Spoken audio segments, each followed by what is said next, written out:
இந்த வீடியோல 12th history lesson 4ல இருந்து 60 முக்கியமான வினாக்கள் தான் பார்க்க போறோம். ஆல்ரெடி லெசன் 1, 2, 3க்கான முக்கியமான வினாக்கள் கொடுத்திருக்கேன். பார்க்காதவங்க பாத்தீங்கன்னா டிஸ்கிரிப்ஷன்ல பிளேலிஸ்ட்கான லிங்க் இருக்கு, போய் பார்த்துக்கலாம். சோ இந்த 3 பாடம் என்னன்னு பாத்தீங்கன்னா உங்களுக்கு காந்திய காலகட்டத்துக்கு முந்தைய காலம். அதாவது இதுல காந்தியடிகள் வரமாட்டாரு. காந்தியடிகளுக்கு முன்னாடி யார் யாரு என்னென்ன பண்ணாங்க, எப்படி தேசத்தோட எழுச்சி இருந்துச்சு, சோ அந்த மாதிரி சொல்லியிருப்பாங்க. இந்த 4வது பாடத்துல இருந்தா பாத்தீங்கன்னா காந்தியடிகளை பத்தி கொடுத்திருப்பாங்க. ஓகேவா? சோ அவர் பிறந்த ஊர் எது, அதுல இருந்து ஆரம்பிச்சு அவர் என்னென்ன சத்தியாகிரக போராட்டத்தை தொடங்கினாரு, உப்பு சத்தியாகிரகம், ஒத்துழையாமை இயக்கம், காந்தி இருவன் ஒப்பந்தம், சோ இந்த மாதிரி நிறைய காந்தியடிகளை பத்தி வரும். ஓகேவா? சோ இந்த பாடத்துல இருந்தா காந்தியடிகளே ஸ்டார்ட் ஆகுறாரு. ஓகேங்களா? சோ முதல் கேள்வி, மோகன்தாஸ் கரம்சந்த் காந்தி பிறந்த ஆண்டு. ஓகேங்களா? சோ இந்த 3 பாடத்துக்கு வந்து பாத்தீங்கன்னா நான் PDF வந்துட்டு டெலிகிராம்ல கொடுத்திருக்கேன். சோ பார்க்காதவங்க போய் பார்த்துக்கலாம். ஓகேவா? வேணுங்கிறவங்க டவுன்லோட் பண்ணிக்கலாம். முதல் கேள்வி, மோகன்தாஸ் கரம்சந்த் காந்தி பிறந்த ஆண்டு. ஓகேங்களா? சோ அவர் பிறந்ததுல இருந்து ஸ்டார்ட் ஆகும். அவர் பிறந்த ஆண்டு வந்து பாத்தீங்கன்னா 1869ல பிறந்திருப்பாரு. சோ எங்கன்னு பாத்தீங்கன்னா குஜராத் நகருடைய கடற்கரை நகரமான போர்பந்தல்ல வந்து பிறந்திருப்பாரு. ஓகேங்களா? சோ போர்பந்தல், பிறந்த ஆண்டு 1869. சோ நெக்ஸ்ட் ஒன் பாத்தீங்கன்னா மகாத்மா காந்தி தென்னாப்பிரிக்காவிலிருந்து எந்த ஆண்டு இந்தியாவுக்கு திரும்பினார்? சோ வந்து பாத்தீங்கன்னா அவர் தென்னாப்பிரிக்கால தான் பாத்தீங்கன்னா வழக்கறிஞரா ஒர்க் பண்ணிட்டு இருந்திருப்பாரு. அங்க இருக்கிற இந்திய மக்களுக்கும் நிறைய நன்மைகள் செஞ்சுட்டு இருப்பாரு. ஓகேவா? சோ அவர் தென்னாப்பிரிக்காவிலிருந்து இந்தியா திரும்பிய ஆண்டு ஜனவரி 9, 1915. சோ இந்த இயர்ல தான் வந்து பாத்தீங்கன்னா அவரு தென்னாப்பிரிக்காவிலிருந்து இந்தியாவுக்கு வந்திருப்பாரு. மூன்றாவது கேள்வி, மகாத்மா காந்தியுடைய அரசியல் குரு யார்? சோ அவரோட அரசியல் குரு யாருன்னு பாத்தீங்கன்னா கோபாலகிருஷ்ண கோகலே. ஓகேவா? சோ காந்தியடிகளுடைய அரசியல் குரு கோபாலகிருஷ்ண கோகலே. சோ ரொம்ப இம்பார்ட்டன்டான கொஸ்டின், ஆல்ரெடி TNPSC கேட்டிருக்காங்க. சோ நெக்ஸ்ட் ஒன் பாத்தீங்கன்னா காந்தியடிகள் தனது முதலாவது சத்தியாகிரக போராட்டத்தை தொடங்கிய இடம். ஓகேங்களா? சோ அவர் தென்னாப்பிரிக்காவிலிருந்து இந்தியா வந்ததுக்கு அப்புறம் 3 முக்கியமான சத்தியாகிரக போராட்டத்தை தொடங்கியிருப்பார். ஒண்ணு என்னன்னு சொல்லி பாத்தீங்கன்னா சம்பரான். ஓகேங்களா? சோ இன்னொன்னு என்னன்னு பாத்தீங்கன்னா அகமதாபாத் மில் வேலை நிறுத்தம். சோ மூணாவது பாத்தீங்கன்னா கேதா சத்தியாகிரகம். இந்த 3 தான் தொடங்கி இருந்திருப்பாரு. ஓகேங்களா? சோ அதுல முதலாவதா வந்து தொடங்கப்பட்டதுதான் வந்து பாத்தீங்கன்னா சம்பரான். இந்த சம்பரான் சத்தியாகிரக போராட்டத்தை காந்தியடிகள் எதுக்காக தொடங்கினான்னு பாத்தீங்கன்னா அது வந்து விவசாயிகள் பேஸ் பண்ணிதான். அதாவது இண்டிகோ ஐரோப்பிய பண்ணையாளர்கள் கிட்ட சில இடங்கள் இருந்துச்சு. ஓகேங்களா? சோ அந்த ஐரோப்பிய பண்ணையாளர்கள் வந்து பாத்தீங்கன்னா விவசாயிகளை இண்டிகோ பயிரை தான் நீங்க விளைவிக்கணும், அதாவது 20ல 3 பங்கு நீங்க இண்டிகோ பயிரை தான் விளைவிக்கணும். இண்டிகோங்கிறது ஒரு சாயம். ஓகேவா? அந்த சாய பயிரை நீங்க விளைவிக்கணும்னு சொல்லிட்டு விவசாயிகள் கட்டாயப்படுத்தப்படுறாங்க. யாருனாலேன்னு பாத்தீங்கன்னா இந்த ஐரோப்பிய பண்ணையாளர்களால கட்டாயப்படுத்தப்படுறாங்க. ஓகேங்களா? சோ இதனால விவசாயிகள் கடுமையாக பாதிப்படைறாங்க. சோ இந்த விவசாயிகள் என்ன பண்றாங்க, இந்த மாதிரி எல்லாம் எங்களை கொடுமைப்படுத்துறாங்கன்னு போயிட்டு காந்தியடிகள்கிட்ட சொல்றாங்க. காந்தியடிகள் வந்துட்டு அதை எடுத்து சத்தியாகிரக போராட்டத்தை தொடங்குறாரு. சோ அதான் பாத்தீங்கன்னா சம்பரான். இந்த சம்பரான் அப்படிங்கிற இடம் எங்க இருக்குன்னு பாத்தீங்கன்னா பீகார். பீகார் மாநிலத்துக்குரிய சம்பரான்ங்கிற இடத்துலதான் பாத்தீங்கன்னா இந்த விவசாயிகள் இண்டிகோ பயிர்னால வந்துட்டு என்னது பாதிக்கப்படுறாங்க. சோ சம்பரான்னால என்ன ஞாபகத்துக்கு வந்துடணும், பீகார் அப்படின்னு ஞாபகத்துக்கு வந்துடணும், இண்டிகோங்கிறத ஞாபகத்துக்கு வந்துடணும். இதையடுத்து தொடங்கப்பட்ட போராட்டம் தான் சம்பரான் போராட்டம். இதுதான் முதலாவது சத்தியாகிரக போராட்டம். நெக்ஸ்ட் ஒன் பாத்தீங்கன்னா சம்பரான் இயக்கம் நடைபெற்ற ஆண்டு. சோ எந்த ஆண்டு இந்த போராட்டம் நடைபெற்றிருக்குன்னு பாத்தீங்கன்னா 1917. ஓகேங்களா? சோ 1917 தான் பாத்தீங்கன்னா சம்பரான் இயக்கம் நடைபெற்றிருக்கும். நெக்ஸ்ட் ஒன் பாத்தீங்கன்னா 6வது கேள்வி, 1909 இந்திய பணியாளர் சங்கத்தை நிறுவியவர் யார்?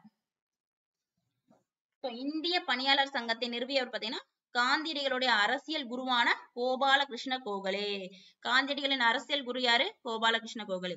இந்திய பணியாளர் சங்கத்தை நிறுவியவரும் கோபாலகிருஷ்ண கோகலே. எந்த ஆண்டுன்னு பாத்தீங்கன்னா 1909 தான் நிறுவியிருப்பார்.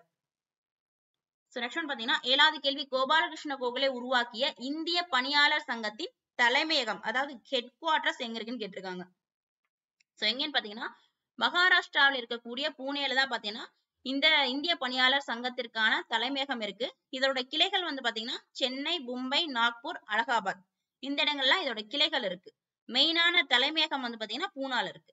தொடங்கப்பட்ட ஆண்டு, இந்த இந்திய பணியாளர் சங்கம் தொடங்கப்பட்ட ஆண்டு 1905. சோ நெக்ஸ்ட் ஒன் பாத்தீங்கன்னா கேதா போராட்டம் நடைபெற்ற ஆண்டு. சோ கேதா நான் சொன்னேன்ல, சம்பரான்னா இண்டிகோ போராட்டம். ஓகேவா? இண்டிகோ பயிரை வந்துட்டு பயிரணும்னு சொல்லிட்டு விவசாயிகளை கட்டாயப்படுத்துறாங்க. இந்த கேதா போராட்டம்னு பாத்தீங்கன்னா வரி செலுத்த கட்டாயப்படுத்துறது. அதாவது பாத்தீங்கன்னா விளைச்சல்ல வந்துட்டு இவ்வளவு பங்கு வந்து நீங்க அரசாங்கத்துக்கு வரி செலுத்தணும்னு சொல்லிட்டு ஆணையிடுறாங்க. அதாவது ஆங்கிலேய அரசு இந்த மாதிரி ஆணையிடுது. சோ அதுல வந்து பாத்தீங்கன்னா அந்த இயர் வந்து பாத்தீங்கன்னா அவங்களுக்கு மழை வந்துட்டு பருவமழை வந்து பொய்த்தது. அப்படின்னு பாத்தீங்கன்னா பருவமழை இல்லாம போச்சு. மழையே இல்லைன்னா எப்படி பயிர் விளையும்? பயிர் விளைஞ்சாதான் விளைச்சல்ல ஒரு பங்காவது வரியா செலுத்த முடியும். ஆனா பயிரே நல்லா விளையலையும் போது அவங்களால வரி செலுத்த முடியவில்லை. விவசாயிகளினால் வரி செலுத்த முடியாதனால விவசாயிகள் என்ன பண்றாங்க, எங்களால முடியாது அப்படிங்கிறாங்க. ஆனா ஆங்கிலேயர்கள் என்ன சொல்றாங்க, மழை பெய்யுதோ பெய்யலையோ எங்களுக்கு நீங்க கண்டிப்பா வரி செலுத்தணும்னு சொல்றாங்க. சோ இதனால விவசாயிகள் பாதிக்கப்படுறாங்க. அந்த விவசாயிகள் என்ன பண்றாங்க, காந்தியடிகள்கிட்ட போறாங்க. இந்த மாதிரி அவங்களோட குறைகளை சொல்றாங்க. காந்தியடிகள் அதை எதிர்த்து போராடுறாரு. அதான் பாத்தீங்கன்னா கேதா போராட்டம். இது நடைபெற்ற ஆண்டு 1918. ஓகேங்களா. நெக்ஸ்ட் ஒன் பாத்தீங்கன்னா நாமசூத்ரா இயக்கம் எங்கு தொடங்கப்பட்டது? சோ நாமசூத்ரா இயக்கம் தொடங்கப்பட்ட இடம் பாத்தீங்கன்னா மேற்கு வங்காளம். அடுத்து பாத்தீங்கன்னா முக்கியமான ஒருத்தர் ஜோதிராவ் பூலே. இவரை பத்தி சொல்லியிருந்திருப்பாங்க. ஜோதிராவ் பூலேவின் குலாம்கிரி என்ற புத்தகம் எந்த ஆண்டு வெளிவந்தது? சோ ஜோதிராவ் பூலேங்கிறவர் பாத்தீங்கன்னா என்னது, குலாம்கிரி அப்படிங்கிற புத்தகத்தை எழுதினது ஜோதிராவ் பூலே. இந்த புத்தகம் வெளியிடப்பட்ட ஆண்டு 1872. ஓகேங்களா. சோ இது மட்டும் இல்லாம இவர் சத்திய சோதக் சமாஜ் அப்படிங்கிற அமைப்பை நிறுவியிருப்பாரு. சத்திய சோதக் சமாஜ்ங்கிற அமைப்பை நிறுவியிருப்பாரு. இந்த அமைப்பு எதுக்காக நிறுவப்பட்டுருச்சுன்னு சொல்லி பாத்தீங்கன்னா பிராமணர்களோட ஆதிக்கம் அவங்களுடைய சுரண்டல்ல இருந்து கீழ்த்தட்டு மக்களை பாதுகாக்கிறதுக்கான ஒரு இயக்கம் தான் பாத்தீங்கன்னா இந்த சத்திய சோதக் சமாஜ். இதை நிறுவனவர் ஜோதிராவ் பூலே. இது இல்லாம இவர் புக் எழுதியிருக்காரு குலாம்கிரி. அந்த புத்தகம் வெளியிடப்பட்ட ஆண்டு 1872. சோ இந்த இன்ஃபர்மேஷன் எல்லாம் நல்லா பார்த்து வச்சுக்கோங்க. அடுத்து பாத்தீங்கன்னா ரவுலட் சட்டம் கொண்டு வரப்பட்ட ஆண்டு. சோ முதல் உலக போர் நடைபெற்றுச்சு 1914 to 18 முதல் உலக போர் நடைபெற்றுச்சு. இந்த முதல் உலக போர்ல இந்திய மக்கள் ஆங்கிலேயருக்கு நிறைய ஹெல்ப் பண்ணிருக்காங்க. ஏன் ஹெல்ப் பண்ணாங்கன்னு பாத்தீங்கன்னா திருப்பி அவங்க நம்மளுக்கு ஏதாவது செய்வாங்கன்னு சொல்லிட்டு ஹெல்ப் பண்ணாங்க. அதுக்கப்புறம் முதல் உலக போர் முடிஞ்சதுக்கு அப்புறம் 1918 முடிஞ்சிரும்ல, முடிஞ்சதுக்கு அப்புறம் ஏதாவது செய்வாங்கன்னு சொல்லிட்டு இந்திய மக்கள் எதிர்பார்த்துட்டு இருந்தாங்க. ஆனா ஆங்கில அரசு ஒண்ணுமே செய்யல. ஓகேவா. அதை எதிர்த்து போராடுறாங்க. சோ இந்த போராட்டத்தை எல்லாம் அடக்கணும் அப்படிங்கறதுக்காக கடுமையான சட்டங்களை ஆங்கிலேய அரசு கொண்டு வருது. அதுதான் பாத்தீங்கன்னா ரவுலட் சட்டம். அதாவது யாராவது சந்தேகப்படுற மாதிரி இருந்தாலே கைது செய்யலாம், விசாரணையே இல்லாம ஒருத்தவங்களை கைது செஞ்சிடலாம் அப்படின்னு கொண்டு வரப்பட்ட சட்டம் தான் ரவுலட் சட்டம். இந்த சட்டம் கொண்டு வரப்பட்ட ஆண்டு 1919. இந்த சட்டம் கொண்டு வரப்பட்டதுல இன்னொரு சட்டமும் சேர்ந்து கொண்டு வருவாங்க, இந்திய கவுன்சில் சட்டம்னு சொல்லிட்டு. இந்திய கவுன்சில் சட்டம், அதுக்கப்புறம் பாத்தீங்கன்னா ரவுலட் சட்டம். இது ரெண்டுமே பாத்தீங்கன்னா ஒரே ஆண்டு கொண்டு வந்திருப்பாங்க. அந்த ஆண்டு தான் பாத்தீங்கன்னா 1919. இந்திய கவுன்சில் சட்டமும் ரவுலட் சட்டமும் ஒரே ஆண்டில் கொண்டு வரப்பட்டிருக்கும். எந்த ஆண்டுன்னு பாத்தீங்கன்னா 1919. அதாவது விசாரணையின்றி யாரை வேண்டுமானாலும் கைது செய்யப்படலாம் அப்படிங்கறதா இந்த சட்டத்தோட நோக்கம்.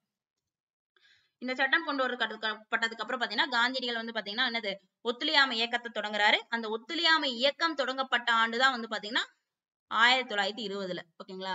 சோ ஒத்துழையாமை இயக்கம் தொடங்கப்பட்ட ஆண்டு 1920. பாத்தீங்கன்னா கூற்று. 1920 மார்ச் மாதம் ரவுலட் சட்டத்தை அரசு நிறைவேற்றியது. இது கூற்று 1. அடுத்து கூற்று 2ல எந்தவித நீதிமன்ற விசாரணையும் இன்றி எவரையும் சிறையில் அடைக்க அரசுக்கு ரவுலட் சட்டம் அதிகாரம் அளித்தது. சோ ரவுலட் சட்டம் கொண்டு வரப்பட்ட ஆண்டு 1919. ஆனா இங்க 1920 கொடுத்திருக்காங்க. கூற்று 1 தவறு. ஆனா இதோட நோக்கம் என்ன, எந்தவித நீதிமன்ற விசாரணையும் இன்றி எவரை வேண்டுமானாலும் சிறையில் அடைக்கலாம். சோ கூற்று 2 கரெக்ட். அப்ப கூற்று 1 தவறு, 2 சரி. சோ நெக்ஸ்ட் ஒன் பாத்தீங்கன்னா ஜாலியன் வாலாபாக் படுகொலை. சோ 14வது கேள்வி. இது பாத்தீங்கன்னா என்னது, ஜாலியன் வாலாபாக் படுகொலை நடைபெற்ற ஆண்டு கேட்டிருக்காங்க. ஓகேங்களா. சோ இது எங்க நடக்கும் பாத்தீங்கன்னா அமிர்தாஸ்ல இருக்கக்கூடிய ஜாலியன் வாலாபாக் அப்படிங்கிற இடத்துல நடைபெற்று இருந்திருக்கும். சோ 1919 ஏப்ரல் 13 தான் பாத்தீங்கன்னா என்னது, இந்த ஜாலியன் வாலாபாக் படுகொலை நடைபெற்றிருக்கும். ஓகேங்களா. சோ சத்யபால் சாய்புதீன் கிச்லு அப்படிங்கிற 2 பேரை கைது செஞ்சுட்டாங்க அப்படின்னு சொல்லிட்டு மக்கள் எதிர்த்து போராடி இருந்திருப்பாங்க. ஓகேங்களா. சோ அந்த போராட்டத்தை எதிர்த்து என்ன பண்ணியிருந்திருப்பாங்க, பஞ்சாபோட துணைநிலை ஆளுநர் மைக்கேல் ஓடயர்னு சொல்லிட்டு ராணுவ கமாண்டர் ஜெனரல் ரெஜினால்டு டயர். ஓகேங்களா. சோ மைக்கேல் ஓடயர், அதுக்கப்புறம் ஜெனரல் ரெஜினால்டு டயர் அப்படின்னு சொல்லிட்டு ரெஜினால்டு டயர் அப்படிங்கிற 2 பேர் என்ன பண்ணியிருந்திருப்பாங்க, சோ அங்க இருக்கிற மக்களை என்னது சுட்டு கொண்டிருப்பாங்க. ஈவிரக்கமே இல்லாம சுட்டு கொண்டிருப்பாங்க. ஓகேவா. சோ அந்த தான் பாத்தீங்கன்னா ஜாலியன் வாலாபாக் படுகொலை எங்க நடைபெற்றுச்சுன்னா அமிர்தரஸ். ஓகேங்களா. சோ எந்த ஆண்டு பாத்தீங்கன்னா 1919 ஏப்ரல் 13. அடுத்து பாத்தீங்கன்னா 15 இணக்கமற்ற சூழல். இது ஒரு கூற்று. ஓகேவா. இது யாரு சொன்னதுன்னு சொல்லி கேக்குறாங்க. இணக்கமற்ற சூழல் நிலவும் வேளையில் அவமானத்தின் சின்னமாக இந்த மதிப்புக்குரிய பட்டம் திகழ்கிறது. மனிதர்களாக கூட கருத முடியாத நிலையில் மதிப்பிழந்து போன எனது நாட்டு மக்களுக்கு ஆதரவாக எனது தரப்பில் நான் மேற்கொள்ளும் செயலாக எனக்கு வழங்கப்பட்ட அனைத்து சிறப்பு பட்டங்களையும் திரும்ப ஒப்படைக்கிறேன். அதாவது தனக்கு ஆங்கிலேயர்கள் கொடுத்த பட்டத்தை எனக்கு தேவையில்லைன்னு சொல்லிட்டு ஒருத்தர் வீசி எறிகிறாரு. அவர் தான் யாருன்னு கேக்குறாங்க. ஆன்சர் ரவீந்திரநாத் தாகூர். ஸோ ரொம்ப ரொம்ப இம்பார்ட்டன்ட். ஸோ அவர் வந்து பாத்தீங்கன்னா ஆங்கிலேயர்கள் பாத்தீங்கன்னா இவருக்கு நைட்வுட் அப்படிங்கிற பட்டத்தை கொடுத்துருந்துருப்பாரு. இந்த ஜாலியன் வாலாபாக் படுகொலையை பார்த்துட்டு இவங்க கொடுத்த எனக்கு பட்டமே தேவையில்லைன்னு சொல்லிட்டு அதை தூக்கி வீசி எறிகிறாரு. ஓகேவா, அந்த பட்டங்களை எல்லாம் நான் திரும்ப ஒப்படைக்கிறேன்னு சொல்லிட்டு கொடுத்துட்றாரு. ஸோ யாருன்னு பாத்தீங்கன்னா ரவீந்திரநாத் தாகூர். எதற்காகனா இந்த ஜாலியன் வாலாபாக் படுகொலைக்காக. ஸோ நெக்ஸ்ட் ஒன் பாத்தீங்கன்னா ஜாலியன் வாலாபாக் படுகொலைக்கு எதிர்வினையாக ரவீந்திரநாத் தாகூர் பிரிட்டிஷ் வைஸ்ராய்க்கு எதிர்ப்பு கடிதத்தை எப்பொழுது அனுப்பினார்? ஸோ இந்த ஜாலியன் வாலாபாக் படுகொலைக்கு வந்துட்டு நடந்ததுனால என்ன பண்ணியிருந்திருக்காருன்னா இந்த ரவீந்திரநாத் தாகூர் எனக்கு பட்டம் தேவையில்லைன்னு சொல்லிட்டு அப்ப இருந்த பிரிட்டிஷ் வைஸ்ராய்க்கு வந்துட்டு ஒரு கடிதத்தை வந்துட்டு அனுப்பிச்சிருக்காரு. ஸோ அது வந்து எப்ப அனுப்புனாரு அப்படின்னு சொல்லி கேட்டிருக்காங்க. 1919 மே மாதம் 31. ஓகேங்களா, ஸோ மே 31 தான் வந்து பாத்தீங்கன்னா அவரு இந்த மாதிரி ஒரு கடிதத்தை அனுப்புறாரு. அந்த கடிதத்துலதான் பாத்தீங்கன்னா என்ன எழுதி இருந்துச்சுன்னா இந்த கொட்டேஷன் எழுதி இருக்கும். ஓகேவா, சோ அந்த இந்திய வைஸ்ராய்க்கு ஒரு லெட்டர் போடுவாரு இந்த படுகொலைக்கு அப்புறம். அந்த லெட்டர்ல இந்த மாதிரி எழுதியிருக்கும், இணக்கமற்ற சூழல் நிலவும் வேளையில் இந்த பட்டங்களை எல்லாம் திரும்ப ஒப்படைக்கிறேன்னு சொல்லி அவர் எழுதியிருந்திருப்பாரு. சோ அந்த கடிதத்தை எழுதின ஆண்டுதான் வந்து பாத்தீங்கன்னா மே 31, 1919. சோ நெக்ஸ்ட் ஒன் பாத்தீங்கன்னா 1920 செப்டம்பர் மாதம் எங்கு நடந்த காங்கிரஸ் சிறப்பு அமர்வில் ஒத்துழையாமை இயக்கத்தை கடைபிடிப்பது என்ற காந்தியடிகளின் யோசனையை ஏற்றுக்கொள்ளும் தீர்மானம் நிறைவேற்றப்பட்டதுன்னு சொல்லி கேட்டிருக்காங்க. ஆன்சர் கல்கத்தா. ஓகேங்களா, சோ கல்கத்தாவில் நடந்த சிறப்பு அமர்வுல தான் பாத்தீங்கன்னா ஒத்துழையாமை இயக்கத்தை கடைபிடிக்கணும்னு சொல்லிட்டு காந்தியடிகளோட யோசனையை வந்துட்டு என்னது ஏத்துக்கிற அந்த தீர்மானம் நிறைவேற்றப்பட்டிருக்கு. நெக்ஸ்ட் கொஸ்டின் வந்து பாத்தீங்கன்னா சௌரி சௌரா சம்பவம் எந்த ஆண்டு நடைபெற்றது? ஓகேங்களா, சோ இது வந்து பாத்தீங்கன்னா 1922 தான் இந்த சௌரி சௌரா சம்பவம் நடந்திருக்கும். சோ இந்த இடம் எங்க இருக்குன்னு சொல்லி பாத்தீங்கன்னா யூபியில உத்தரப்பிரதேச மாநிலத்துல கோரக்பூர் அப்படிங்கிற மாவட்டத்துல இருக்கக்கூடிய ஒரு கிராமம் தான் வந்து பாத்தீங்கன்னா என்னது இந்த சௌரி சௌரா. ஓகேவா, சோ இந்த கிராமத்துல பாத்தீங்கன்னா மது கடைகள் அதிகமா இருக்கு. அதுக்கப்புறம் பாத்தீங்கன்னா அங்க உள்ளூர் சந்தையில வந்து பாத்தீங்கன்னா பொருட்கள் வந்துட்டு அதிக விலைக்கு விற்கிறாங்கன்னு சொல்லிட்டு ஒரு தன்னார்வ குழு, ஓகேவா, சோ தன்னார்வ குழு வந்துட்டு ஒரு போராட்டத்தை நடத்தி இருக்கும். இந்த போராட்டத்தை வந்து என்ன பண்ணுவாங்க, காவலர்கள் பெருசாக்கி என்ன பண்ணுவாங்க, தடியடி எல்லாம் நடத்தி ரொம்ப அந்த மக்களை வந்துட்டு இது பண்ணுவாங்க. ஓகேங்களா, சோ இழிவா நடத்துவாங்க. அதனால வந்து அந்த மக்கள் என்ன பண்றாங்கன்னா ரொம்ப ஆத்திரம் அடைஞ்சு 22 காவலர்களை வந்துட்டு பாத்தீங்கன்னா காவல் நிலையத்துல வச்சு தீயில எரிச்சிருவாங்க. ஓகேவா, சோ 22 காவலர்களை, ஓகேங்களா, சோ அந்த 22 பேர் இறந்துருவாங்க. 22 போலீஸ் வந்து இறந்துருவாங்க. ஓகேவா, சோ இதன் காரணமாக என்ன பண்ணியிருந்திருப்பாங்க, வன்முறையை வந்து மக்கள் கையில் எடுக்கிறாங்கன்னு சொல்லிட்டு காந்தியடிகள் ஒத்துழையாமை இயக்கத்தை என்ன பண்ணியிருந்துருவாரு, நிறுத்திடுவாரு. ஓகேவா, சோ எந்த சம்பவத்துக்கு அப்புறம் ஒத்துழையாமை இயக்கத்தை நிறுத்தினார்னு கேட்டாங்கன்னா சௌரி சௌரா சம்பவத்துல வந்துட்டு பாத்தீங்கன்னா என்னது இந்த ஒத்துழையாமை இயக்கத்தை நிறுத்தி வைப்பது அப்படின்னு சொல்லிட்டு காந்தியடிகள் வந்துட்டு சொல்லியிருந்திருப்பாரு. ஓகேங்களா, சோ இது வந்துட்டு நான் இந்த சம்பவம் நடந்த ஆண்டு 1922. எத்தனை போலீசார் வந்து கொல்லப்பட்டார்கள்னு பாத்தீங்கன்னா 22 போலீசார் வந்து உயிரிழந்தனர். ஓகேவா, சோ இந்த ஆண்டும் வந்துட்டு 1922 தான். ஓகேங்களா, சோ இந்த எரிக்கப்பட்ட போலீசார்களும் வந்து பாத்தீங்கன்னா 22 பேர் தான். அடுத்து பார்த்தீங்கன்னா கீழே குறிப்பிட்டுள்ள தலைவர்களில் சுயராஜ்ய கட்சியுடன் தொடர்பில்லாத தலைவர்கள் யார்? ஓகேவா, சோ வந்து பாத்தீங்கன்னா சில பேர் வந்து பாத்தீங்கன்னா மாற்றம் விரும்புவர்கள் மாற்றம் விரும்பாதவர்கள் சொல்லிட்டு 2 பேர் இருப்பாங்க. ஓகேங்களா, சோ காங்கிரஸ் எதையுமே செய்ய மாட்டேங்குது, நம்ம வந்து சட்டமன்றத்துக்குள்ள நுழைஞ்சு ஆங்கிலேயர்களுக்கு சப்போர்ட் பண்ணி அதுக்கப்புறம் வந்து நம்மளுடைய கோரிக்கைகளை வந்து ஆங்கிலேயர்கிட்ட சொன்னோம்னா நிறைவேற்றி தருவாங்க அப்படின்னு சொல்லிட்டு ஒரு கட்சியை வந்து ஓபன் பண்றாங்க. அதான் சுயராஜ்ய கட்சின்னு சொல்லிட்டு. ஓகேங்களா, சோ இந்த சுயராஜ்ய கட்சியை வந்துட்டு தொடங்கினவர் யாருன்னு பாத்தீங்கன்னா சித்தரஞ்சன் தாஸ். ஓகேங்களா, சித்தரஞ்சன் தாஸ். அதுக்கப்புறம் வந்து பாத்தீங்கன்னா மோதிலால் நேரு தொடங்கியிருப்பாரு. தமிழ்நாட்டுல இருந்து இந்த கட்சியோட இணைஞ்சவர் யாருன்னு பாத்தீங்கன்னா சத்தியமூர்த்தி. இந்த 3 பேருமே இந்த கட்சிக்கு வந்துட்டு என்னது சம்பந்தப்பட்டவங்க. ஓகேவா, சோ ராஜாஜி வந்து என்ன பண்ணியிருந்திருப்பாரு, இந்த கட்சி தொடங்குறது ராஜாஜிக்கு பிடிக்காது. ஓகேங்களா, சோ நம்ம வந்து என்ன பண்ணக்கூடாது, அவங்களுக்கு ஆதரிக்க கூடாது, அதாவது சட்டமன்ற பேரவையில நம்ம நுழையக்கூடாது, ஆங்கிலேயரை ஆதரிக்க கூடாதுன்னு சொல்லிட்டு அவர் வந்து எனது மாற்றத்தை விரும்பாதவர் ராஜாஜி. ஓகேங்களா, சோ மாற்றத்தை விரும்புறவங்கன்னு சொல்லிட்டு ஆரம்பிக்கப்பட்ட கட்சி தான் பாத்தீங்கன்னா சுயராஜ்ய கட்சி. இது தொடங்கப்பட்டது யாராலன்னு பாத்தீங்கன்னா சித்தரஞ்சன் தாஸ், மோதிலால் நேரு தான் வந்துட்டு தொடங்கியிருப்பாங்க. தமிழ்நாட்டுல இருந்து யார் இந்த கட்சியில வந்துட்டு சேராங்கன்னு பாத்தீங்கன்னா சத்தியமூர்த்தி. சோ நெக்ஸ்ட் ஒன் பாத்தீங்கன்னா சோ இதுக்கு ஆன்சர் வந்துட்டு என்னது ராஜாஜி. ஓகேங்களா, ராஜாஜி தான் வந்து பாத்தீங்கன்னா தொடர்பில்லாத தலைவர் தானே கேட்டிருக்காங்க, ராஜாஜி. சோ நெக்ஸ்ட் ஒன் பாத்தீங்கன்னா 20வது கேள்வி, மத்திய சட்டப்பேரவைக்கு நடந்த தேர்தலில் ஓகேவா சுயராஜ்ய கட்சி சிறப்பாக பங்கேற்று 101 இடங்களில் எத்தனை இடங்களை கைப்பற்றியதுன்னு சொல்லி கேட்டிருக்காங்க. ஓகேங்களா, சோ அப்ப என்ன பண்ணுது, சுயராஜ்ய கட்சின்னு ஒண்ணு கட்சி ஆரம்பிச்சு அதுல வந்து போட்டிடுறாங்க. ஓகேங்களா? சோ இந்த கட்சி ஆரம்பிச்சவர் சுத்தரஞ்சன் தாஸ், மோதிலால் நேரு. இவங்க 2 பேர் பாத்தீங்கன்னா என்னது கட்சியில ஜாயின் பண்ணி அதுக்கப்புறம் வந்து பாத்தீங்கன்னா அவங்க ஒரு சட்டப்பேரவை தேர்தல் நடக்குது. ஓகேவா? மத்திய சட்டப்பேரவை தேர்தல் நடக்குது. அந்த தேர்தல்ல வந்து பாத்தீங்கன்னா இந்த கட்சி வந்துட்டு 101 இடங்கள்ல 42 இடங்களை கைப்பற்றி வெற்றி பெறுது. ஓகேங்களா? சோ 101 இடங்கள்ல 42 இடங்களை வந்துட்டு கைப்பற்றுது. நெக்ஸ்ட் ஒன் பாத்தீங்கன்னா மீரட் சதி திட்ட வழக்கு தொடங்கப்பட்ட ஆண்டு. சோ மீரட் சதி வழக்கு, அதுக்கப்புறம் இந்த லாகூர் சதி வழக்கு, கான்பூர் சதி வழக்கு, இதெல்லாம் இந்த ஆண்டுகள்லாம் வந்து பார்த்து வச்சுக்கணும். ஓகேங்களா? சோ மீரட் சதி வழக்குனா 1929. ஓகேங்களா? சோ இந்த கான்பூர் சதி திட்ட வழக்க பேஸ் பண்ணி நிறைய போராட்டங்கள் நடக்கும். அதாவது தொழிற்சங்கங்கள், தொழிலாளர்களுக்கான போராட்டங்கள் நிறைய நடக்கும். அதை எதிர்த்து ஆங்கிலேயர்கள் வந்து இவங்க மேல கேஸ் போடுவாங்க. ஓகேங்களா? அந்த கேஸ் தான் வந்து பாத்தீங்கன்னா மீரட் சதி வழக்கு, கான்பூர் சதி வழக்கு. ஓகேங்களா? சோ லாகூர் சதி வழக்கு அப்படிங்கிறது பகத்சிங் மேல போடப்பட்ட ஒரு கேஸ் தான் பாத்தீங்கன்னா லாகூர் சதி வழக்கு. ஓகேங்களா? அது வந்து 2வது லாகூர் சதி வழக்குன்னு சொல்லுவாங்க. ஓகேங்களா? சோ இது வந்து தொழிலாளர்கள் நிறைய போராட்டங்கள் நடத்துவாங்க. அதை எதிர்த்து ஆங்கிலேயர்கள் வந்துட்டு இவங்க மேல வந்து வழக்கு பதிவு பண்ணுவாங்க. மீரட் சதி திட்ட வழக்குன்னு சொல்லிட்டு. ஓகேங்களா? சோ இந்த வழக்கு தொடக்கப்பட்ட ஆண்டு வந்து பாத்தீங்கன்னா 1929. ரொம்ப இம்பார்ட்டன்டான கொஸ்டின், பார்த்து வச்சுக்கோங்க. அடுத்து 1928ஆம் ஆண்டு காங்கிரஸ் மாநாட்டுக்கு தலைமை வகித்தவர். ஓகேவா? தலைமை வகித்தவர். சோ எங்க நடந்துச்சுன்னு பாத்தீங்கன்னா கல்கத்தால. 1928ஆம் ஆண்டு காங்கிரஸ் மாநாடு கல்கத்தாவில் நடைபெற்றது. இதோட தலைமை வகித்தவர் யாருன்னு சொல்லி கேட்டிருக்காங்க. Answer B. ஓகேங்களா? சோ வந்துட்டு மோதிலால் நேரு. மோதிலால் நேரு தான் வந்துட்டு இந்த காங்கிரஸ் மாநாட்டுக்கு தலைமை வகித்திருப்பாரு. சோ நெக்ஸ்ட் ஒன் பாத்தீங்கன்னா 1929ஆம் ஆண்டு காங்கிரஸ் மாநாட்டுக்கு தலைமை வகித்தவர். ஓகேங்களா? சோ மோதிலால் நேருவுடைய பையன் தான் ஜவஹர்லால் நேரு.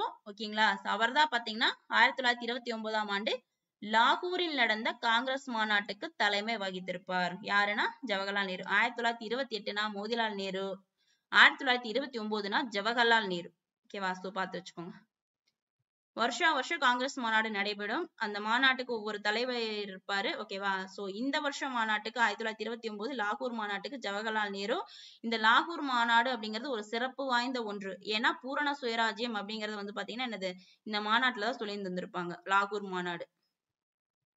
நெக்ஸ்ட் ஒன் பாத்தீங்கன்னா கூற்று 1ல இந்திய விடுதலை மற்றும் காங்கிரஸ் வரலாற்றில் காங்கிரஸ் கட்சி லாகூர் மாநாடு சிறப்பு வாய்ந்ததாகும் அப்படிங்கிறாங்க. ஓகேவா? கரெக்ட். ஓகேவா?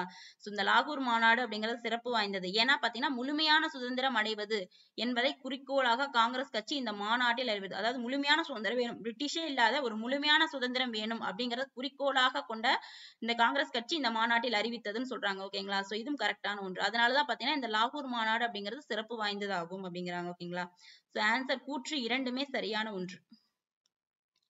சோ இந்த லாகூர் மாநாடு வந்துட்டு நடைபெற்ற ஆண்டு 1929. அதுவும் ரொம்ப முக்கியமான ஒண்ணு. இதுக்கு தலைமை தாங்கினவர் ஜவஹர்லால் நேரு. அதே மாதிரி முழுமையான சுதந்திரம் அடைவதை குறிக்கோளாக கொண்டதுதான் வந்து பாத்தீங்கன்னா என்னது இந்த மாநாடு. அடுத்து இந்தியாவில் மூவர்ண கொடி எப்பொழுது ஏற்றப்பட்டது? சோ இந்தியாவுல வந்து பாத்தீங்கன்னா மூவர்ண கொடி ஏற்றப்பட்டு அதுக்கப்புறம் ஒவ்வொரு ஜனவரி 26 பாத்தீங்கன்னா இந்திய குடியரசு நாளா கொண்டாடணும்னு சொல்லிட்டு என்ன பண்ணியிருந்திருப்பாங்க, முடிவு பண்ணி வச்சிருப்பாங்க. எந்த மாநாட்டுலன்னா இந்த லாகூர் மாநாட்டுல. அதனாலதான் பாத்தீங்கன்னா இந்த மாநாடு சிறப்பு வாய்ந்த மாநாடு அப்படின்னு சொல்லி சொல்றாங்க.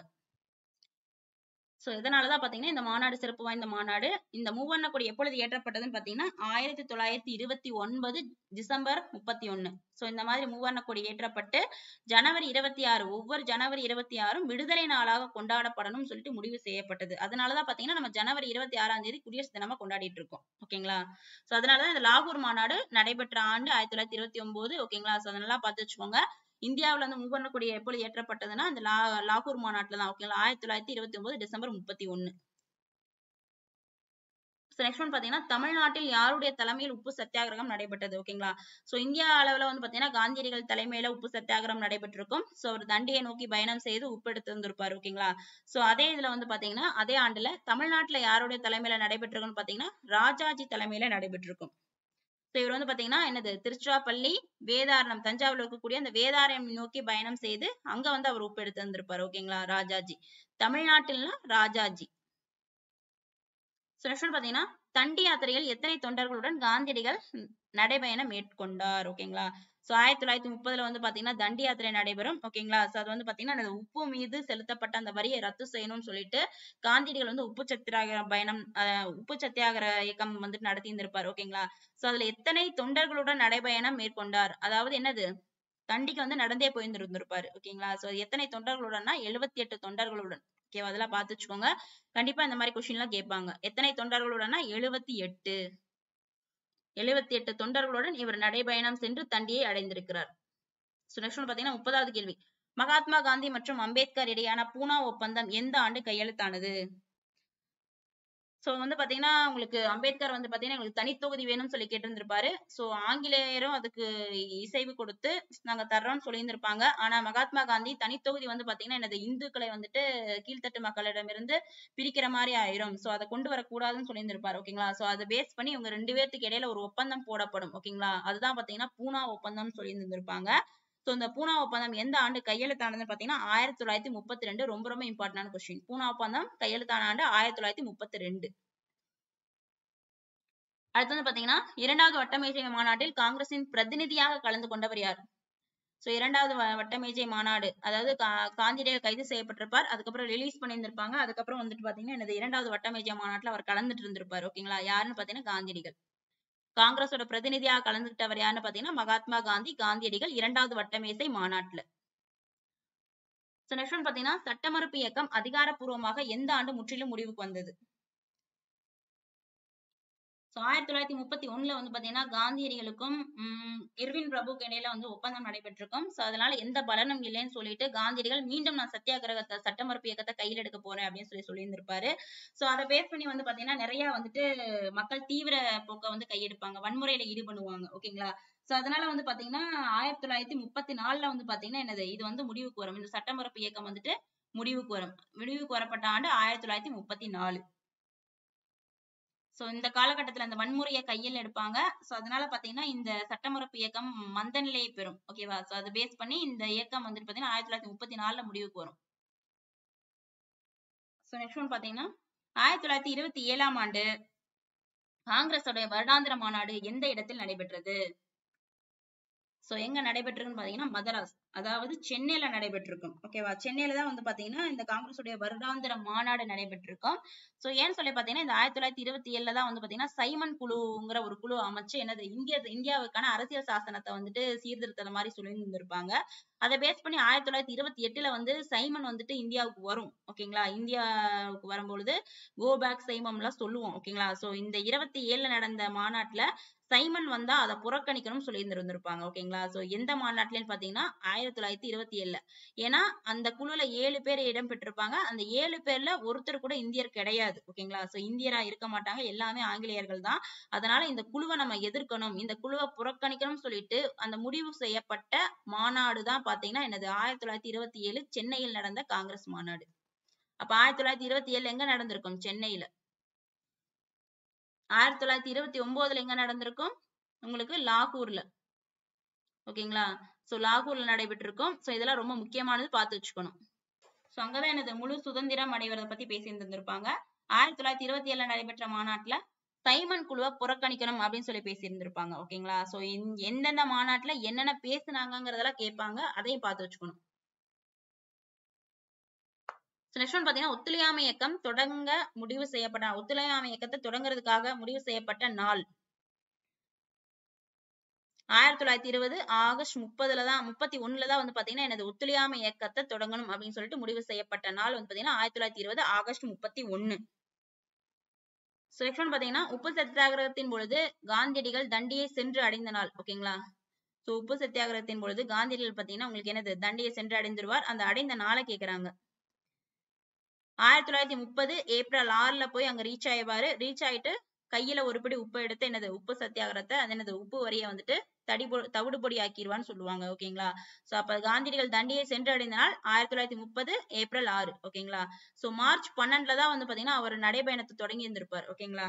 சோ இது ரொம்ப முக்கியமான ஒண்ணு, பார்த்து வச்சுக்கோங்க. 25 நாள் வந்து பாத்தீங்கன்னா அவர் என்ன பண்ணியிருந்திருப்பாரு, நடைபயணம் மேற்கொண்டிருப்பார். ஓகேவா. சோ தொடங்குனது மார்ச் 12 நினைக்கிறேன், பாத்துக்கோங்க. டவுட்டா இருக்கு, பாத்துக்கோங்க.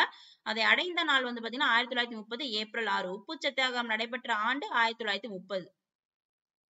இது எல்லாமே ரொம்ப இம்பார்ட்டன்ட், பார்த்து வச்சுக்கோங்க. அடுத்து வந்து பாத்தீங்கன்னா கூற்று 1, தமிழ்நாட்டில் ராஜாஜி தலைமையில் உப்பு சத்தியாகிரக யாத்திரை வேதாரண்யம் நோக்கி நடந்தது. ஓகேவா? சோ கரெக்ட், இப்பதான் பார்த்தோம். ஓகேங்களா? சோ திருச்சிராப்பள்ளியில இருந்து வேதாரண்யம் நோக்கி நடந்தது.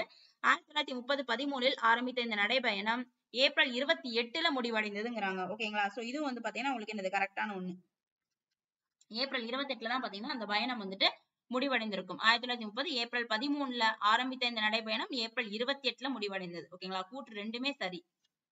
தமிழ்நாட்டில் யாருடைய தலைமையில் உப்பு சத்தியாகிரகம் நடந்தது கேட்டிருக்காங்க ஆல்ரெடி டிஎன்பிசில. ராஜாஜி தலைமையில். தமிழ்நாட்டில் ராஜாஜியோட தலைமையில தான் உப்பு சத்தியாகிரக யாத்திரை நடந்தது. எதை நோக்கினா வேதாரண்யம் நோக்கி. அடுத்து வந்து பாத்தீங்கன்னா காந்தி இர்வின் ஒப்பந்தம் எப்பொழுது கையெழுத்தானது. ஓகேங்களா? சோ காந்தி இர்வின் ஒப்பந்தம் எப்பொழுது கையெழுத்தானது? 1931 மார்ச் 5. சோ இந்த டைம்ல தான் வந்து பாத்தீங்கன்னா என்னது காந்தி இர்வின்னா என்னது இர்வின் பிரபு இவங்க 2 பேத்துக்கு இடையில வந்து பாத்தீங்கன்னா ஒப்பந்தம் நடக்கும். அதாவது கைது செய்த கைதிகளை வந்துட்டு என்ன பண்ணணும், விடுவிக்கணும். அப்புறம் உப்பின் மீதான வரியை வந்துட்டு உப்பின் மீதான வரியை வந்து விலக்கணும். இந்த மாதிரி காந்தியடிகள் நிறைய கோரிக்கை வைப்பாரு. சோ இர்வின் பிரபு வந்து பாத்தீங்கன்னா அதுல சிலதை ஏத்துக்குவாரு, சிலதை ஏத்துக்க மாட்டாரு. அதாவது பாத்தீங்கன்னா உங்களுக்கு இந்த பகத்சிங் இவங்களை எல்லாம் கைது பண்ணியிருந்திருப்பாங்க, அவங்களை நான் விடுதலை செய்ய முடியாதுன்னு சொல்லிட்டு இர்வின் சொல்லிடுவாரு. ஓகேவா? சோ மித்தவங்களை எல்லாம் பாத்தீங்கன்னா உங்களுக்கு விடுதலை செஞ்சிருவாங்க. ஓகேவா? சோ இந்த மாதிரியான சில ஒப்பந்தங்கள் இந்த 2 பேத்துக்கு இடையில நடக்கும். சோ அந்த ஒப்பந்தம் கையெழுத்தானது பாத்தீங்கன்னா 1931 மார்ச் 5. ஓகேங்களா? சோ பகத்சிங் அதுக்கப்புறம் பாத்தீங்கன்னா அவருடைய ஃப்ரெண்ட்ஸ், அதாவது அவரோட தோழர்களுக்கு விதிக்கப்பட்ட அந்த மரண தண்டனையை வந்து குறைக்கிறதுக்கு அரச பிரதிநிதி என்ன பண்ணியது, மறுத்து விட்டார். ஓகேங்களா? அப்படின்னு வரும். சிலதை மட்டும் ஏத்துக்குவாரு, சிலதை ஏத்துக்க மாட்டார். அம்பேத்கர் எத்தனை கட்சிகளை ஆரம்பித்தார்? சார் வந்து பாத்தீங்கன்னா உங்களுக்கு 2 கட்சிகளை ஆரம்பிச்சிருப்பாரு. ஒண்ணு வந்து பாத்தீங்கன்னா சுதந்திர தொழிலாளர் கட்சி அப்படிங்கிற கட்சி 1937 ஆரம்பிச்சிருப்பாரு. அதுக்கப்புறம் பாத்தீங்கன்னா பட்டியல் இனத்தவர் கூட்டமைப்புன்னு சொல்லிட்டு 1942 ஆரம்பிச்சிருப்பாரு. சுதந்திர தொழிலாளர் கட்சி 1937, பட்டியல் இனத்தவர் கூட்டமைப்பு வந்து 1942. அப்ப 2 விதமான கட்சியில ஆரம்பிச்சிருக்காரு. எத்தனை கட்சியில ஆரம்பிச்சார்? 2 கட்சிகளை ஆரம்பித்தார். நெக்ஸ்ட் ஒன் பாத்தீங்கன்னா அம்பேத்கர் கீழ்காணும் எந்த மாநில சட்டப்பேரவைக்கு உறுப்பினராக தேர்ந்தெடுக்கப்பட்டார்? சோ அவர் வந்து பாத்தீங்கன்னா மகாராஷ்டிரா மாநில சட்டப்பேரவைக்கு தான் வந்து பாத்தீங்கன்னா ஒரு உறுப்பினராக தேர்ந்தெடுக்கப்பட்டிருப்பார். ஓகேவா? நெக்ஸ்ட் ஒன் பாத்தீங்கன்னா மூக் நாயக் அப்படிங்கிற பத்திரிகையை தொடங்கியவர் யார்? அதாவது வாய் பேச முடியாதவர்களுடைய தலைவர் அப்படிங்கிற அந்த மாதிரி பத்திரிகையை தொடங்கியவர் யாருன்னு கேக்குறாங்க. சோ அதுவும் வந்து பாத்தீங்கன்னா டாக்டர் அம்பேத்கர் தான். ஓகேங்களா? சோ மூக் நாயக்னா வாய் பேச முடியாதவர்களுடைய தலைவர் அப்படின்னு அர்த்தம். சோ அந்த பத்திரிகையை தொடங்கியவர் டாக்டர் அம்பேத்கர். சோ இது இல்லாம இன்னொரு அமைப்பையே வந்து தொடங்கி இருந்திருப்பாரு, பகிஷ்கிருத் ஹிடாரணி அப்படின்னு சொல்லிட்டு பகிஷ்கிருத் ஹிடாகரணி அப்படிங்கிற சபை, அதாவது தனித்து விடப்பட்டவர்களின் நலனுக்கான சபை அப்படிங்கிற அமைப்பையும் வந்து பாத்தீங்கன்னா இந்த அம்பேத்கர் தொடங்கியிருப்பார். பாத்தீங்கன்னா எந்த ஆண்டு வகுப்புவாரி தொகுதி குறியீடு குறித்து பிரிட்டிஷ் அரசு அறிவித்தது? எந்த ஆண்டு வகுப்புவாரி தொகுதி ஒதுக்கீடு குறித்து பிரிட்டிஷ் அரசு அறிவித்தது? 1932. சோ இதே டைம்ல தான் பூனா ஒப்பந்தம். ஓகேவா? சோ காந்திக்கும் அம்பேத்கருக்கு இடையில இருக்கக்கூடிய பூனா ஒப்பந்தம் கையெழுத்தான ஆண்டும் 1932 தான். 1930 வந்து பாத்தீங்கன்னா தண்டி யாத்திரை. சோ இதெல்லாமே ரொம்ப இம்பார்ட்டன்ட், பார்த்து வச்சுக்கணும். அதுக்கப்புறம் இன்னொன்னு பார்த்தோம், 1905 வந்து பாத்தீங்கன்னா இந்திய பணியாளர் சங்கம் தோற்றுவிச்சிருப்பாங்க. அது வந்து யாருன்னு பாத்தீங்கன்னா கோபாலகிருஷ்ண கோகலே. இந்திய பணியாளர் சங்கம் நிறுவியவர் கோபாலகிருஷ்ண கோகலே. ஆண்டு 1905. நெக்ஸ்ட் ஒன் பாத்தீங்கன்னா பாதுகாப்புத்துறை ஆலோசனை குழுவின் உறுப்பினராக அம்பேத்கர் நியமிக்கப்பட்ட ஆண்டு. பாதுகாப்புத்துறை ஆலோசனை குழுவோட உறுப்பினராக அம்பேத்கர் நியமிக்கப்பட்ட ஆண்டு 1942. ஓகேவா? சோ இந்தியாவுடைய பாதுகாப்புத்துறை ஆலோசனை குழுவோட உறுப்பினராக தான் பாத்தீங்கன்னா அம்பேத்கர் நியமிக்கப்பட்டிருப்பாரு. நியமிக்கப்பட்ட ஆண்டு 1942. 1923 ஆண்டு மோதிலால் நேரு மற்றும் CR தாஸ், அதாவது சித்தரஞ்சன் தாஸ் இருவரால் தோற்றுவிக்கப்பட்ட கட்சியின் பெயர் என்ன? சோ 1923 இவங்க 2 பேர் என்ன கட்சியை தோற்றுப்பாங்க, நம்ம தான் பார்த்தோம், மாற்றத்தை விரும்புவோர்னு சொல்லிட்டு. ஓகேங்களா? யாருன்னு பாத்தீங்கன்னா சுயராஜ்ய கட்சி. சோ இதுல பாத்தீங்கன்னா 101 இடங்கள்ல 42 இடங்கள்ல வந்து இவங்க ஜெயிச்சிருப்பாங்க. ஓகேவா? சோ பார்த்தோம்ல 101ல 42 இடங்கள்ல ஜெயிச்சிருந்திருப்பாங்க. சோ இந்த சுயராஜ்ய கட்சியை தோற்றுவித்தவர் CR தாஸ், அதுக்கப்புறம் வந்துட்டு மோதிலால் நேரு. தமிழகத்திலிருந்து வந்து பாத்தீங்கன்னா இந்த கட்சியை பேஸ் பண்ணி இருப்பவர் யாருன்னு பாத்தீங்கன்னா சத்தியமூர்த்தி. அடுத்து ஜாலியன் வாலாபாக் படுகொலைக்கு பழி தீர்க்கும் விதமாக உத்தம் சிங் ஜெனரல் டயரை எந்த ஆண்டு கொலை செய்தார்? அதாவது பாத்தீங்கன்னா உத்தம் சிங் அப்படிங்கிற வந்து பாத்தீங்கன்னா சின்ன வயசுல வந்து பாத்தீங்கன்னா எனது ஜாலியன் வாக் படுகொலை நடந்த பொழுது அவர் சின்ன பையனா இருந்திருப்பாரு. அந்த நிகழ்வை வந்துட்டு தன்னோட கண்களால பார்த்திருப்பாரு. சோ அதற்கு பழி தீர்க்கும் விதமா ஜெனரல் டயரை வந்துட்டு கொன்றிருப்பாரு. ஓகேங்களா. சோ அவர் வந்து எந்த ஆண்டு அதை கொலை செய்தான்னு சொல்லி கேட்டிருக்காங்க. ஆன்சர் 1940 வந்து பாத்தீங்கன்னா என்ன பண்ணியிருந்திருப்பாரு, ஜெனரல் டயரை வந்துட்டு கொன்றிருப்பாரு. உத்தம் சிங் யார் கொண்டதுன்னா உத்தம் சிங். இந்த படுகொலையின் பொழுது அவர் சிறுவராக இருந்திருப்பார். இந்த கொலையை வந்துட்டு அவர் நேர்ல பார்த்து அத மனம் வந்துட்டு நெகிழ்ந்து என்னது இவரை கொல்லணும்னு சொல்லிட்டு சின்ன வயசுல இருந்தே வந்துட்டு பழி தீர்க்கும் விதமா யோசிச்சுட்டு இருந்திருப்பாரு. அதுக்கான ஒரு சான்ஸ் கிடைச்சிருக்கும். சோ 1940 இவர் வந்து கொன்றுவாரு ஜெனரல் டயரை. அடுத்து பாத்தீங்கன்னா அல்லூரி சீதாராம ராஜு தலைமையில் எந்த இடத்தில் பழங்குடியினர் கிளர்ச்சி செய்தனர்? சோ அல்லூரி சீதாராம ராஜுனாலே ஆந்திரா. ஓகேங்களா. சோ அவரோட தலைமையில தான் பாத்தீங்கன்னா பழங்குடியினர் வந்து பாத்தீங்கன்னா கிளர்ச்சி செஞ்சிருப்பாங்க. நெக்ஸ்ட் ஒன் பாத்தீங்கன்னா சௌரி சௌரா என்னும் இடம் எந்த மாநிலத்தில் அமைந்துள்ளது? சோ இப்பதான் பார்த்தோம். சௌரி சௌரா யூபி மாவட்டத்தில் இருக்க கோரக்பூர், யூபி மாநிலம் கோரக்பூர் மாவட்டத்தில் இருக்கக்கூடிய ஒரு கிராமம் தான் சௌரி சௌரா. ஓகேங்களா. சோ 22 போலீஸ்காரங்களை வந்துட்டு என்ன பண்ணியிருந்திருப்பாங்க, எரிச்சு கொண்டிருப்பாங்க. ஓகேவா. அந்த சம்பவத்துக்கு அப்புறம் தான் பாத்தீங்கன்னா காந்தியடிகள் ஒத்துழையாமை இயக்கத்தை வந்துட்டு நிறுத்தி வச்சிருப்பாரு. ஓகேங்களா. சோ இந்த இடம் இந்த சம்பவம் அதாவது இந்த கிராமம் எந்த இடத்துல இருக்குன்னா உத்தரப்பிரதேசம். நெக்ஸ்ட் ஒன் பாத்தீங்கன்னா 45வது கேள்வி. தீண்டாமை கொடுமைக்கு உள்ளாக்கப்பட்ட மக்களுக்கு தனி தொகுதிகள் மற்றும் இடங்கள் ஒதுக்கீடு செய்ய வேண்டும் என்று வாதித்தவர். சோ தீண்டாமை கொடுமைனாலே நம்மளுக்கு மேக்சிமம் யார் வந்துருவா, அம்பேத்கர் வந்துருவார். ஓகேவா. சோ எங்களுக்கு தனித்தொகுதி வேணும், ஓகேவா, இடங்கள் வந்து தனியா ஒதுக்கப்பட வேணும்னு சொல்லிட்டு வாதிட்டு இருப்பாரு. அரசாங்கமும் அதுக்கு இசைவு கொடுத்திருக்கும், ஆங்கிலேய அரசாங்கமும். ஆனா மகாத்மா காந்தி இதை வந்து பாத்தீங்கன்னா என்னது இந்துக்களை வந்துட்டு கீழ்த்தட்ட மக்களிடமிருந்து பிரிக்கக்கூடிய ஒரு இதாயிரும் சொல்லிட்டு அதை வந்துட்டு உண்ணாவிரதம் இருந்து என்ன பண்ணியிருந்திருப்பாரு, காந்திக்கும் அம்பேத்கரும் இடையில ஒரு பூனா ஒப்பந்தம் கொண்டு வரப்பட்டிருக்கும். ஓகேங்களா. சோ இதான் வந்து பாத்தீங்கன்னா அது இந்த மாதிரி சொன்னது யாருன்னு பாத்தீங்கன்னா அம்பேத்கர். தனித்தொகுதி அப்படிங்கறது சொன்னது அம்பேத்கர். ஓகேவா. தீண்டாமை கொடுமைக்கு உள்ளாக்கப்பட்ட மக்களுக்கு தனித்தொகுதி அப்படின்னு சொல்றது அம்பேத்கர். அடுத்து மகாத்மா காந்தியின் உப்பு சத்தியாகிரகத்தின் தண்டி யாத்திரையின் பொழுது அவருடன் பயணித்த தொண்டர்களின் எண்ணிக்கை இப்பதான் பார்த்தோம், 78 தொண்டர்கள். ஓகேங்களா. சோ நெக்ஸ்ட் ஒன் பாத்தீங்கன்னா காந்தி இருவின் ஒப்பந்தம் கீழ்காணும் எந்த இயக்கத்தின் முடிவை குறிப்பதாக அமைந்துள்ளது? பாத்தீங்கன்னா காந்தி இருவின் ஒப்பந்தம் கீழ்காணும் எந்த இயக்கத்தின் முடிவை குறிப்பதாக அமைந்தது? சட்ட மறுப்பு இயக்கம். ஓகேவா. சோ இவங்க 2 பேருக்கு இடையில ஒப்பந்தம் வரும். ஓகேவா. சோ காந்தியடிகள் சில கோரிக்கைகளை முன்வைப்பார். அதன்படி சட்ட மறுப்பு இயக்கத்தை வந்துட்டு என்ன பண்ணுவாரு, சட்டமறுப்பு இயக்கத்தை முடிவுக்கு கொண்டு வருவதாக சொல்லியிருந்திருப்பார். ஓகேங்களா. சோ இவங்க 2 பேருக்கு இடையில இருக்கக்கூடிய ஒப்பந்தத்துல சொல்லியிருந்திருப்பார். ஓகேவா. சோ இந்த ஒப்பந்தம் தான் பாத்தீங்கன்னா இந்த சட்டமறுப்பு இயக்கத்தை முடிவுக்கு குறிப்பதாக அமைந்திருக்கும். அடுத்து வந்து பாத்தீங்கன்னா 48 வேதாரண்யம் உப்பு சத்தியாகிரகத்தின் பொழுது தஞ்சாவூரில் மாவட்ட ஆட்சித்தலைவராக இருந்தவர். சோ அதாவது பாத்தீங்கன்னா தமிழ்நாட்டுல வந்து பாத்தீங்கன்னா என்ன பண்ணியிருந்திருப்பாங்க, ராஜாஜி தலைமையில வந்து பாத்தீங்கன்னா உங்களுக்கு உப்பு சத்தியாகிரகம் நடைபெறும். சோ வேதாரண்யம் நோக்கி. ஓகேவா. சோ அந்த நடைபயணத்துல ஈடுபட்டவங்களுக்கு அடைக்கலம் தந்தால் கடும் நடவடிக்கையை வந்துட்டு எடுக்க நேரிடும் சொல்லிட்டு தஞ்சாவூர் மாவட்ட ஆட்சித்தலைவர் சொல்லியிருந்திருப்பார். ஓகேவா. சோ அவர் தான் யாருன்னு கேக்குறாங்க. ஓகேங்களா. அந்த உப்பு சத்தியாகிரகத்துல யாருக்காவது தண்ணியோ இல்ல சாப்பாடோ கொடுத்து உதவுனீங்கன்னா அவங்களையும் சேர்த்து நாங்க சிறையில் அடைப்போம்னு சொல்லியிருந்திருப்பாரு. ஜே.ஏ. தான். ஓகேவா. ஜே.ஏ. தான் தான் வந்து பாத்தீங்கன்னா என்னது தஞ்சாவூருடைய மாவட்ட ஆட்சித்தலைவராக இருந்தவர். அடுத்து பாத்தீங்கன்னா எந்த சம்பவத்துக்கு பின்னர் ஒத்துழையாமை இயக்கத்தை திரும்ப பெறுவதாக காந்தி அறிவித்தார்? சோ இப்பதான் பார்த்தோம், ஒத்துழையாமை இயக்கத்தை வந்து கொஞ்சம் நிறுத்தி வச்சிருப்பாரு. எந்த சம்பவத்தினாலேன்னு பாத்தீங்கன்னா மக்கள் வந்து வன்முறை எடுத்திருப்பாங்க. ஓகேங்களா. சோ சௌரி சௌரா சம்பவம். சோ உத்தரப்பிரதேசம் கோரக்பூர் மாவட்டத்துல 1922 வந்து நடந்திருக்கும். ஓகேவா. சோ 22 காவலர்களை கொண்டிருப்பாங்க மக்கள். ஓகேவா. சோ அதை பேஸ் பண்ணி தான் ஒத்துழையாமை இயக்கத்தை வந்து திரும்ப பெறுவதாக காந்தியடிகள் அறிவிச்சிருப்பாரு. அடுத்து அம்பேத்கர் சட்ட மற்றும் பொருளாதார படிப்புகளை எந்த இடத்தில் பயின்றார்? சோ லண்டன்ல தான் போய் பாத்தீங்கன்னா அவர் என்ன பண்ணியிருப்பாரு, சட்டம் மற்றும் பொருளாதார படிப்பை படிச்சிருப்பாரு. சட்ட படிப்பை படித்தது லண்டன். ஓகேவா. சட்டம் லண்டன். அடுத்து பொறுத்துக. சோ நாமசூத்ரா இயக்கம் வந்து பாத்தீங்கன்னா மேற்கு வங்காளத்தில் தொடங்கியிருப்பாங்க. ஆதி தர்ம இயக்கம் வடமேற்கு இந்தியால, சத்தியசோதக இயக்கம் மேற்கு இந்தியால, திராவிட இயக்கங்கள் தென்னிந்தியால. ஓகேவா. சோ இதெல்லாம் பார்த்து வச்சுக்கோங்க. சோ இதை நான் டைரக்டாவே கொடுத்துட்டேன். ஓகேங்களா. சோ அப்படியே பாத்துக்கோங்க. அடுத்து வந்து பாத்தீங்கன்னா பொறுத்துகளை சௌரி சௌரா என்னது ஒத்துழையாமை, இந்த சௌரி சௌரா சம்பவத்தை பேஸ் பண்ணி ஒத்துழையாமை இயக்கத்தை நிறுத்தி வச்சிருப்பாங்க. அடுத்து தண்டி அப்படின்னாலே என்னது உப்பு சத்தியாகிரகம். சம்பரான்னா இண்டிகோ விவசாயிகள். ஓகேவா. இண்டிகோ பயிரை கட்டாயமா வந்துட்டு என்ன பண்ணியிருந்திருப்பாங்க, விதைக்கணும்னு சொல்லி இருந்திருப்பாங்க ஐரோப்பிய பணியாளர்கள். 20ல் 3 பங்கு. அதுக்கு விவசாயிகள் வந்துட்டு மறுப்பு தெரிவிக்கும் விதமாக தொடங்கப்பட்டதுதான் வந்து பாத்தீங்கன்னா இந்த சம்பரான் சத்தியாகிரக போராட்டம். அடுத்து கேதா விவசாயிகள் வரி செலுத்த மாட்டோம், பயிரே விளைச்சல் எல்லாம் நாங்க எப்படி வரி செலுத்த முடியும்னு நடத்தப்பட்ட போராட்டம் தான் கேதா போராட்டம். ஓகேவா? சோ இது பொறுத்துக தான் பார்த்து வச்சுக்கோங்க. அப்படியே டைரக்டா தான் கொடுத்திருக்கேன். அடுத்து பின்வரும் எந்த ஒன்று சரியாக பொருந்தவில்லை? ஓகேங்களா? சோ வந்து பாத்தீங்கன்னா உங்களுக்கு என்னது, பஞ்சாப் துணைநிலை ஆளுநர் யாருன்னா மைக்கேல் ஓடையர் தான். ஓகேங்களா? மைக்கேல் ஓடையர் அந்த ஜாலியன் வாலாபாக் படுகொலை பேஸ் பண்ணி வருவார்ல, சோ அந்த துணைநிலை ஆளுநர் யாருன்னா மைக்கேல் ஓடையர்.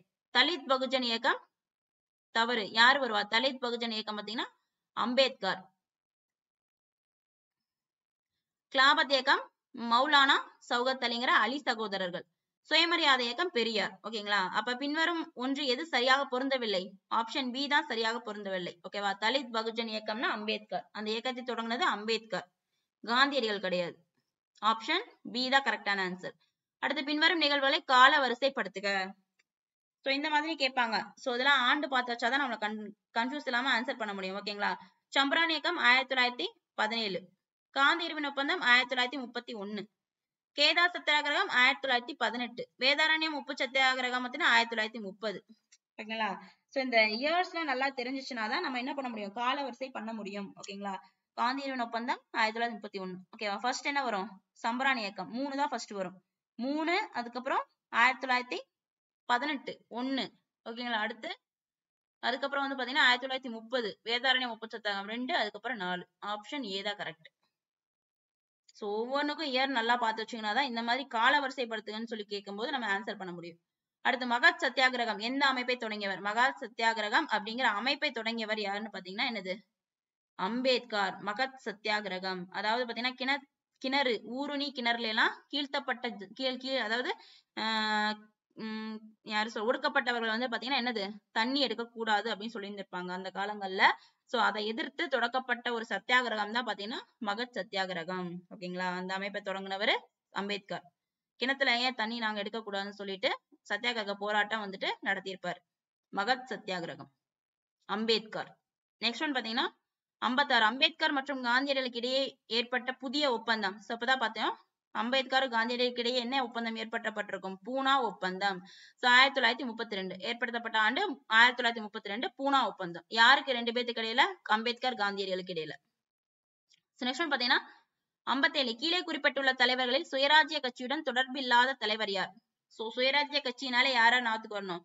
மோதிலால் நேரு, சி.ஆர். தாஸும் தான் ஆரம்பிச்சாங்க. தமிழகத்திலிருந்து இந்த கட்சியோட தொடர்புடையவர் யாருன்னு பாத்தீங்கன்னா சத்தியமூர்த்தி. இந்த 3 பேருமே வந்து பாத்தீங்கன்னா இந்த கட்சியோட தொடர்புடையவர்கள். தொடர்பு இல்லாதவங்க யாருன்னா ராஜாஜி. ஓகேவா? இந்த கட்சி ஆரம்பிக்கிறதுல ராஜாஜிக்கு துளி கூட இஷ்டம் கிடையாது. ஓகேவா? சோ இந்த கட்சியோட தொடர்பு இல்லாதவர் ராஜாஜி. நெக்ஸ்ட் ஒன் பாத்தீங்கன்னா கீழ்கண்டவற்றுள் பொருத்தமற்ற ஒன்றை காண்கன்னு சொல்லியிருக்காங்க. ஓகேவா? சோ 1916 வந்து பாத்தீங்கன்னா என்னது, இந்தியாவின் ஜாதிகள். சோ இது கரெக்ட். இந்தியாவில் ஜாதிகள் அப்படிங்கிற புத்தகத்தை கட்டுரை வந்துட்டு அம்பேத்கர் வந்துட்டு பதிப்பிச்சிருப்பாரு. ஓகேவா? சோ இது கரெக்டான ஒன்று. ஓகேங்களா? இது வந்து இந்தியாவின் ஜாதிகள் அப்படிங்கிற புக் வந்து பாத்தீங்கன்னா அம்பேத்கரால் எழுதப்பட்ட ஒரு கட்டுரை. இந்த கட்டுரை வந்து பாத்தீங்கன்னா அவர் சமர்ப்பித்த ஆண்டு 1916. சோ இது கரெக்ட். அடுத்து பாத்தீங்கன்னா சுதந்திர தொழிலாளர் கட்சி அம்பேத்கர் வந்துட்டு 2 கட்சி தொடங்கியிருப்பாரு. அதுல சுதந்திர தொழிலாளர் கட்சி 1, அடுத்து பட்டியல் இனத்தவர் கூட்டமைப்பு 1. சுதந்திர தொழிலாளர் கட்சி கொண்டு வரப்பட்ட ஆண்டு 1937. பட்டியல் இனத்தவர் கூட்டமைப்பு பாத்தீங்கன்னா 1942. சோ இதுவும் கரெக்ட். சோ காந்தி இருவின் ஒப்பந்தம் சைன் ஆனது எப்பன்னு பாத்தீங்கன்னா 1931. ஆனா 32 கொடுத்திருக்கு. இது தவறான ஒன்று. 1931 மார்ச் 5. ஓகேங்களா? சோ அப்பதான் வந்து பாத்தீங்கன்னா காந்தி இருவின் ஒப்பந்தம் வந்துட்டு கையெழுத்தா இருக்கும், சைனா இருக்கும். அடுத்து 59 சட்டமறுப்பு இயக்கத்தை தொடங்க போவதாக காந்தியடிகள் எந்த இடத்தில் அறிவித்தார்? சோ எந்த இடத்துல பாத்தீங்கன்னா பர்தோலி. சோ பர்தோலில தான் பாத்தீங்கன்னா சட்டமறுப்பு இயக்கத்தை தொடங்க போவேன். ஓகேவா? வரிகுடா இயக்கம் இதெல்லாம் வந்து பாத்தீங்கன்னா பர்தோலில. சோ அதையும் நல்லா பார்த்து வச்சுக்கோங்க. சோ எந்த மாசம் பாத்தீங்கன்னா பிப்ரவரியில தான் வந்து பாத்தீங்கன்னா பர்தோலில வரிகுடா இயக்கம் உட்பட சட்டமறுப்பு இயக்கத்தை தொடங்க போவதாக காந்தியடிகள் வந்து அறிவிச்சிருப்பார். அடுத்து வந்து பாத்தீங்கன்னா 60வது கேள்வி, மொழி சார்ந்த மாகாண காங்கிரஸ் கமிட்டிகளை அமைப்பதற்கு தீர்மானம் நிறைவேற்றப்பட்ட காங்கிரஸ் மாநாடு. சோ இதுன்னு பாத்தீங்கன்னா நாக்பூர். ஓகே, மொழி சார்ந்த மாகாண காங்கிரஸ் கமிட்டிகளை அமைப்பதற்கு தீர்மானம் நிறைவேற்றப்பட்ட காங்கிரஸ் மாநாடு நாக்பூர். அடுத்து 61 கீழ்கண்டவற்றுள் பொருந்தாத ஒன்றை காண்க. சோ தஞ்சாவூர் மாவட்ட ஆட்சித்தலைவர் யாரு? ஜே.ஏ. தான். சோ இவர் ஏன் இந்த இடத்துல வர்றாருன்னா உப்பு சத்தியாகிரகம், அதாவது தமிழ்நாட்டில் நடந்த உப்பு சத்தியாகிரக போராட்டத்தின் பொழுது அந்த போராட்டத்துல கலந்துக்கிட்டவங்களுக்கு உணவோ தண்ணியோ கொடுக்க கூடாது, எந்தவித உதவியும் செய்யக்கூடாது, மீறி ஏதாவது செய்தால் அவர்களை வந்துட்டு என்ன பண்ணுவாங்க, கடுமையான தண்டனைக்கு ஆளாக்கப்படுவார்னு சொல்லிட்டு ஒரு உத்தரவு போட்டிருப்பார். அதாவது யாருன்னு பாத்தீங்கன்னா தஞ்சாவூர் மாவட்ட ஆட்சித்தலைவர் ஜே.ஏ. தான். அடுத்து பஞ்சாப் துணைநிலை ஆளுநர், இவர் வந்து எதோட சம்பந்தப்பட்டிருப்பார்னா மைக்கேல் ஓடையர், ஜெனரல் ஓடையர், இவங்க 2 பேர் தான் வந்து பாத்தீங்கன்னா என்னது ஜாலியன் வாலாபாக் படுகொலைக்கு காரணமா இருந்தவங்க. சோ அவங்க எந்த இதை சேர்ந்தவங்கன்னா பஞ்சாப். ஓகேங்களா. சோ இதுல எச்.ஏ. வில்லியம் வந்து வரமாட்டார், இது தவறான ஒன்று. பஞ்சாபோட துணைநிலை ஆளுநரா இருந்தவர் யாருன்னா மைக்கேல் ஓடையர். மைக்கேல் ஓடையர். அடுத்து சுயராஜ்ய கட்சியை தோற்றுவித்தவர் வந்து பாத்தீங்கன்னா உங்களுக்கு மோதிலால் நேரு, சி.ஆர். தாஸ். அதுக்கப்புறம் தமிழகத்திலிருந்து இந்த சுயராஜ்ய கட்சியுடன் தொடர்புடையவர் யாருன்னா சத்தியமூர்த்தி. இதுவும் கரெக்ட் தான்.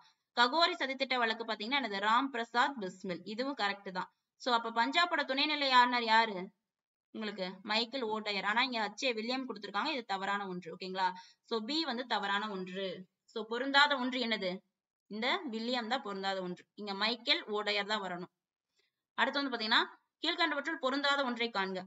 சோ இந்த மீரட் சதி வழக்கு 1928ங்கிறாங்க. கரெக்டா? தப்பு. 1929. ஃபர்ஸ்ட் ஒண்ணுதான் கரெக்ட். ஓகேங்களா. ககோரி சதித்திட்ட வழக்கு 1925. கரெக்ட். கான்பூர் வழக்கு 1924. கரெக்ட். லாகூர் சதி வழக்கு 1929.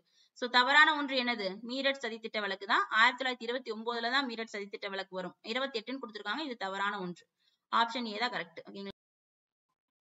ஸோ இது வரைக்கும் நம்ம வந்து பார்த்தீங்கன்னா 62 கொஷின்ஸ் பார்த்துருக்கோம். ஸோ எல்லாமே வந்துட்டு என்னது ரொம்ப இம்பார்ட்டன்டான கொஷின்ஸ். ஓகேங்களா. ஸோ இயர்லாம் நல்லாவே பார்த்து வச்சுக்கணும். ஓகேங்களா. ஸோ இயர் எல்லாமே நல்லா பார்த்து வச்சுக்கோங்க. ஸோ 1, 2, 3, 4 4 பாடத்துக்கு இதோட இம்பார்ட்டன்ட் கொஷின்ஸ் முடிச்சிருக்கோம். ஓகேங்களா. ஸோ ஒரு தடவை பாடத்தை படிச்சுட்டு இந்த கொஷின்ஸ்லாம் அட்டன் பண்ணி பார்த்தீங்கன்னா உங்களுக்கு ரொம்பவே யூஸ்ஃபுல்லாக இருக்கும். ஓகேங்களா. ஸோ நெக்ஸ்ட் வந்துட்டு லெசன் 5 பார்ப்போம். Thank you friends.